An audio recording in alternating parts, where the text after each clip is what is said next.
And welcome back to The Factor Uncensored. Senate Democrats introduced new legislation this week that could better protect voting rights nationwide, and that bill looks to have some support across the aisle. We talked to Congressman Al Green about the details. And joining us now from Washington, D.C. is Congressman Al Green. Congressman, we know the Senate and the Congress, you guys have been working on legislation for voting rights in this country as a result of what we have seen around the country in many Republican states where voting rights, according to some, voting rights have been rolled back. What have you all been able to come up with in Washington to address many of these concerns around the country when it comes to voting? Well, thank you. This has been a priority for us, as evidenced by the fact that some of us have been willing to go to jail, been arrested for participating in a demonstration for voting rights. This bill that Senator Manchin has proposed is something that I saw developing when I was in his office and I had an opportunity to speak to it. He indicated that he had some flexibility.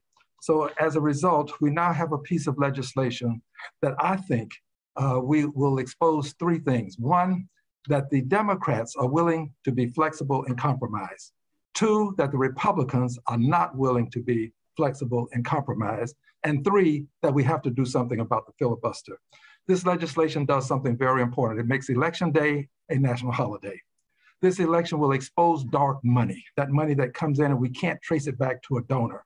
And this legislation would also make same-day registration possible. You can vote on the same day of the election and register on that day. I think that's very important. There are other things in it that I like, but there are some things that I would prefer to have that it doesn't have. I won't go through those because I don't want to be negative. I just want people to know that it's not the bill that I would draft, but it is a bill that I will support. When we take a look at this legislation, how likely are you guys to get bipartisan support on this bill? And do you need any Republicans to get this bill passed? If Mr. McConnell has his way, we will not have bipartisan support. Will we need bipartisan support? If we choose not to bust the filibuster, if we choose to go on, notwithstanding a filibuster, then we can pass it because it would take 51 votes. We have 50 senators and the vice president would make the 51st vote.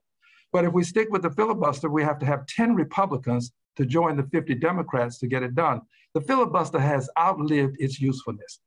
For civil rights, human rights legislation, I think we ought to eliminate it.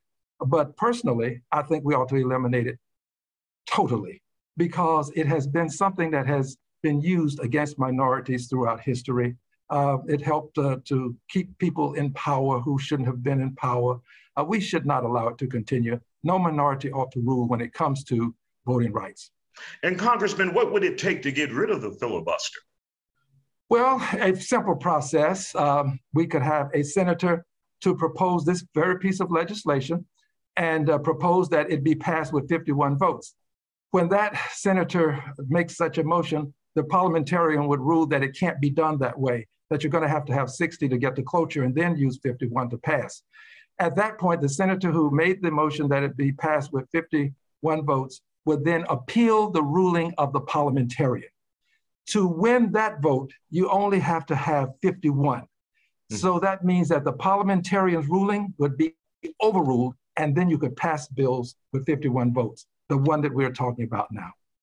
Now, for the main legislation that we're addressing tonight here on The Factor, Congressman, voters' rights and issues here in this country, how disturbed have you been when you've seen what has come out of many states hindering the voting process for minority groups around the country?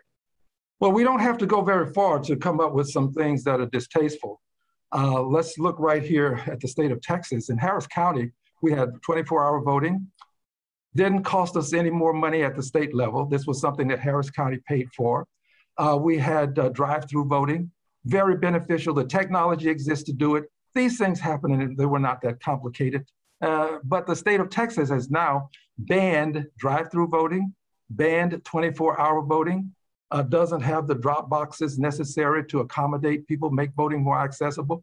So Texas has been a bad actor and continues to be a bad actor. Remember, it was in Texas that we had white primaries. that went all the way to the Supreme Court. The Supreme Court ruled that you can't have white primaries, Texas. And after that, Texas then moved to white pre-primaries. And that had to be overruled by the Supreme Court. So Texas is continuing a tradition of circumventing the rights of minorities when it comes to voting. Will this legislation that we see federally intervene and make a difference when it comes to the rules here in Texas? It will, as it relates to identification more specifically, because there's more flexibility in identification. I was in Senator Manchin's office when he talked about allowing people to use something that would show that they actually live at a given place. Light bill, gas bill, water bill, utility bills, something to tie you to that address and let people know that you are a part of that community. So there's flexibility that's been built into this legislation. That's pretty important because, as you know, in Texas, we have a requirement that you have certain voting rights identification, and that identification system allows for a person to vote with, say, a hunting license, but not to vote with a student ID. Well, that doesn't ring true, and that's something that we should change. This legislation would allow for greater participation with flexible identification.